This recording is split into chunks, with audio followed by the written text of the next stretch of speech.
Panoorin mo na lang kung di mo maintindihan. Di mo maintindihan.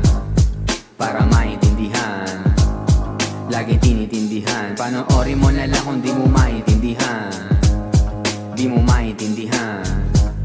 Para maintindihan, lagi tinitindihan. Di ko kailangan ng maraming kaibigan. Kung uhudasin lang naman ako, nako tigilan. Sanay ako mag-isa, at least wala ditong traiduran. Sa garantong gumalaw, alam nilang walang laruyan. Ako ay nagsisipag kasi yun ang kailangan. Kinakain masustansya, sarili inalagaan. Patatagan sa eksena, palupitan, pagalingan. Kung wala ka naman bilang, di ka pwede sa aming bakuran. Huwag kang pala silip, sarili mo ang pagtuunan. May napapala ngayon mga tinurin yung basahan. Tinurin ng kaibigan, nagawa pang sagasaan. Ngayon ay naiilang sa syena, di na makadaan. Naghanap ka ng butas, sakin wala kang mapasukan. Legal ang dala ko, kaya di nyo pwedeng kasuhan. Ika'y pagbibigyan kung gusto mo lang ng bastusan. Kaso wag na lang kasi di mo naman ako kayang bayaran. Pagkaanan ng buhay na lang dito ang labanan. Problema pa kuntian, yun ang laging tandaan. Pangarap kinikilusan, lagi kong ginagampanan. Kaya ramdam mo na yan, meron tong kakahantungan.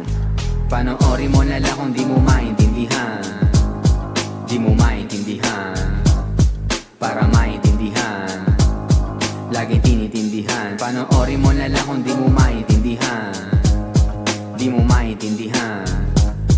Para maintindihan, lagi tinitindihan. Tinotodo kasi buhay ko, gusto lang gumaan. Magkakaroon din ng mayaman dito sa aking angkan. Yung mga nagsusumikap, bibigyan ko ng hagdan. Walang puwang sa tulad ko, mga batugang nilalang. Ba't ko iisipin ang mga sinasabi nila? Nakatutok lang sa misyon ng aking dalawang mata. Yung mga nakamata, aking tinawanan sila. Pag mayroon ng husga, dun ako masumisigla. Umulan man o umaraw, makikita mo sa kasada. Aking mga paninda sa labas nakabalandra. Laging nakasindi, di mamamatay apoy sa gasera. Sa mga masisipag, isa ako sa nakahilera. Panoorin mo na lang kung di mo maintindihan.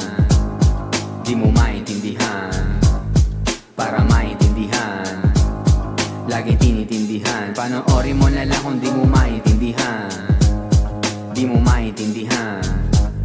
Para maintindihan, lagi tinitindihan.